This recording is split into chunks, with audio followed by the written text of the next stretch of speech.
He leaned back, arms crossed, and smirked. There are many other women out there who want me. I should have been angry. I should have yelled, cried, begged for an explanation. But instead, I just stared at him, silent. That was the moment I decided he would regret ever saying those words to me. When we first met, he wasn't like this. Or maybe I just didn't see it. Back then, he was charming, attentive, and had this way of making me feel like I was the only woman in the world. He would hold my hand in public, send good morning texts, and tell me how lucky he was to have me. I believed him. I wasn't just his girlfriend, I was his biggest supporter. When he lost his job, I covered our bills without complaining. When he wanted to start a business, I dipped into my savings to help him. Late nights, early mornings, juggling work just to make sure he never felt like less of a man. But over time, things shifted. Slowly, subtly. At first, it was the little things, forgetting to text back, canceling plans, showing up late. Then came the excuses, the cold distance, the way he'd make me feel like I was overreacting anytime I asked what was wrong. And yet, I stayed. Because love makes you blind. Until that night. The little things started to add up. At first, I brushed it off. Life gets busy, right? We were both working long hours, but soon it became impossible to ignore. He began avoiding my calls. I'd text him during the day, asking how he was, and it would take hours to get a response. At first, I told myself he was just busy. I mean, work can get overwhelming. But then I started noticing his phone buzzing constantly, always when I wasn't around. He'd smile at the screen, but whenever I asked who it was, he'd quickly tuck it away.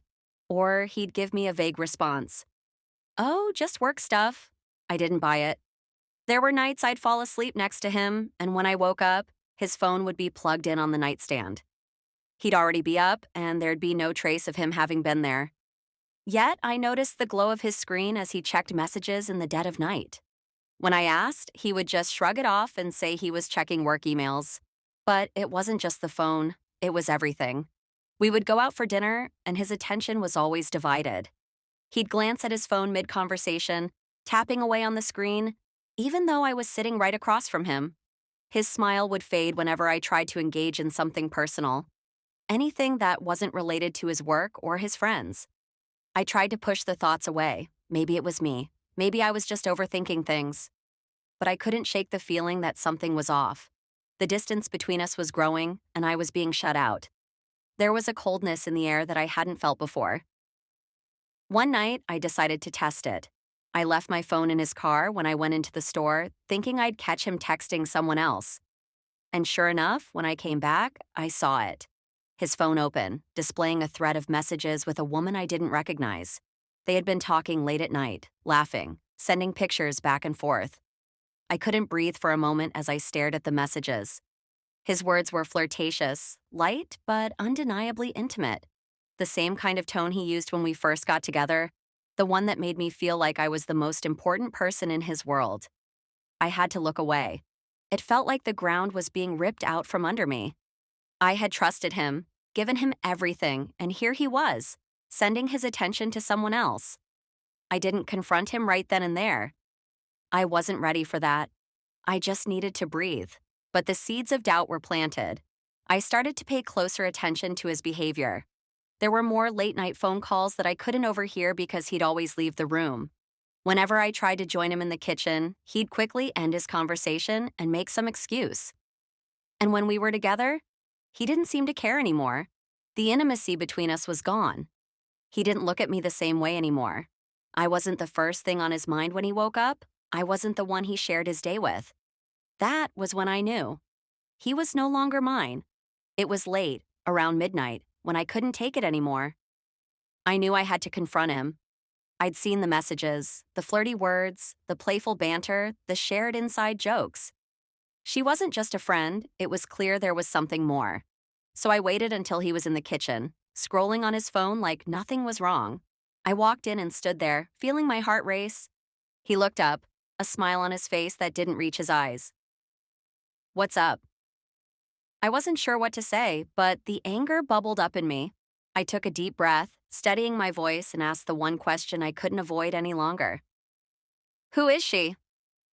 His eyes flickered for just a second, but then he leaned back, trying to play it cool. What are you talking about? I didn't hesitate. I grabbed his phone, opened the messages, and slammed it down on the counter between us. This woman, who is she? He glanced at the screen, his face going pale. For a moment, I thought he was going to deny it, but then he just shrugged, almost dismissively. There are plenty of women out there who want me. What's the big deal? The words hit me like a slap. My body went cold. His response was casual, as if it was no more important than a casual conversation with a friend. I stood there, stunned, struggling to process what I was hearing. He wasn't even sorry. He wasn't apologizing. Wasn't acknowledging how deeply this hurt me. Instead, he was brushing it off, treating me like I was the one overreacting. You're really gonna act like this? He continued, still not understanding the gravity of the situation. It's just a few texts, nothing serious. You know I love you. But I couldn't shake the feeling that his words didn't mean anything anymore. The love I thought we shared? Was it even real? You love me? I repeated, almost laughing bitterly. You're sending flirty texts to another woman and you're telling me you love me? That's how you show it? He didn't have an answer. Instead, he just stared at me, a mix of frustration and confusion in his eyes. I could tell he didn't think he had done anything wrong. I felt the heat of anger rising in me, but I didn't want to give him the satisfaction of seeing me break down. So I turned away, walking out of the kitchen, not saying another word. But inside, I knew. This was the moment everything changed. I didn't wait around for him to apologize. There was no point in arguing with someone who couldn't even see the damage they had caused. I grabbed my jacket, walked out the door, and slammed it behind me, leaving him standing there, confused, lost, maybe even a little smug. As I drove away, I could feel the weight of what had just happened settling in. He didn't love me. Not in the way I had thought. He wasn't the person I'd given everything for. All those late nights, the sacrifices, the trust I had built up in him, it all meant nothing. I wasn't going to let this go. At first, I was consumed with anger, but then it started to shift into something colder, something more controlled. I knew what I had to do. He had embarrassed me, made me feel replaceable, like I was just one of many options. He thought I was weak, that I would just let this slide. But he had no idea who he was messing with. I started planning. It wasn't going to be an impulsive, emotional reaction. This was going to be calculated. For the next few days, I kept my distance, staying at a friend's place, keeping my mind clear. I made sure he called, texted, even showed up at my door, but I ignored him. I wanted him to wonder where I was, who I was with. I wanted him to feel that growing fear, the fear that I was slipping away for good. I didn't respond to any of his messages. I just let him stew in his own guilt and uncertainty. Then I started building my plan. The first step was simple. I needed him to feel the weight of losing me. So I started posting more on social media. Not just selfies, but pictures with friends. Guys, specifically. They were just friends, but I made sure the captions were playful, full of inside jokes.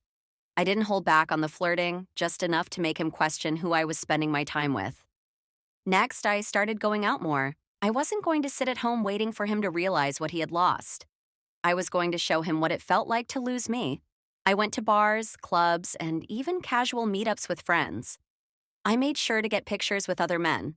Nothing too obvious, just enough to make him see what was slipping through his fingers.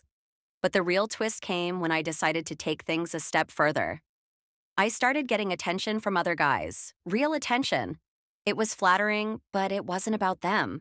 It was about making him realize how easily I could move on. I went on dates, I laughed, I flirted, and I made sure he knew about it. He was watching. I could see the signs. He was checking my social media constantly, calling my friends, trying to figure out who I was seeing. He couldn't stand it. But I wasn't done yet. The ultimate revenge was going to happen at the party he was hosting, a big event with all his friends and business partners. He had invited me, thinking I'd show up, desperate to be part of his world again. He had no idea what I had planned. I showed up at the event, dressed to the nines, confident, almost like I was a different person. When I walked in, the first thing I noticed was how his eyes widened as he saw me surrounded by other men. But it was too late. I had already made my move. I introduced him to a guy who had been showing me attention, acting as if everything was normal. He was polite, even friendly, and he didn't give away the fact that I had been playing him like a pawn. My ex watched, his face reddening with jealousy. The final blow came when I walked up to him in front of everyone, leaned in close, and whispered, "There are plenty of men who want me too, but none of them would ever treat me the way you did." His face dropped. The realization hit him hard. He had thought I was weak, that I'd beg for his forgiveness. But I was done. I wasn't the woman who would let him treat me like an option. I turned and walked away, leaving him standing there, humiliated as everyone at the party watched. A week passed, and I didn't hear from him, at least not directly. I saw his messages on social media, his texts pleading for another chance. "I've been thinking about what I said," he wrote. "I was stupid. You mean everything to me. Please, just let me explain. I'm sorry." At first, I felt a fleeting sense of satisfaction, but it quickly faded. The truth was, I didn't want his apology. I didn't want his excuses. I had already made my peace with it. He had shown me who he really was. Someone who would disrespect me without a second thought. Someone who thought I'd always be there, waiting for him to come back. I ignored every single message. I didn't reply to his calls. I blocked his number. I had moved on. In the days following the party, I met someone new. David. He was different. Where my ex was distant, David was attentive. Where my ex was selfish, David was kind and generous. He listened to me, supported me, and made me feel valued every single day. The first time we went out, he surprised me with flowers and a cozy dinner at a quiet restaurant. He didn't rush me, didn't pressure me into anything.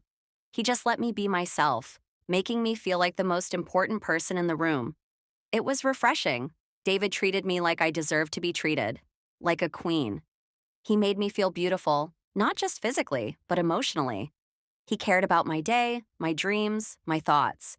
He never once made me feel like I was second best or replaceable. Every time my ex tried to reach out, I was with David, laughing, enjoying life, and realizing just how much better I was without the drama. David would hold my hand and tell me I was perfect just the way I was. And for the first time in a long time, I believed it. One evening, my ex tried again. He showed up at my apartment, standing outside, looking desperate. I heard him knocking on the door.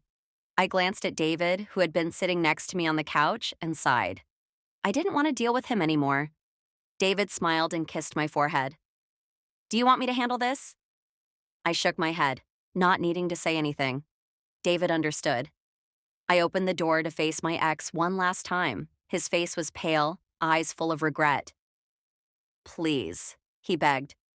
"I was wrong. I don't want to lose you. I love you." But it didn't matter anymore. I looked at him, my heart no longer aching. "You had your chance, and you blew it." I could see the shock on his face as my words hit him hard, but I wasn't going to apologize for finally standing up for myself. "You don't get to walk back into my life whenever you feel like it," I continued, my voice steady. "I'm with someone who respects me. Someone who treats me like I'm worth more than the scraps you were willing to offer." He opened his mouth to speak, but I cut him off. "Goodbye." I shut the door, not needing any more closure. David took my hand, pulling me close. "Are you okay?" I nodded, my heart light for the first time in a long time. "I am now."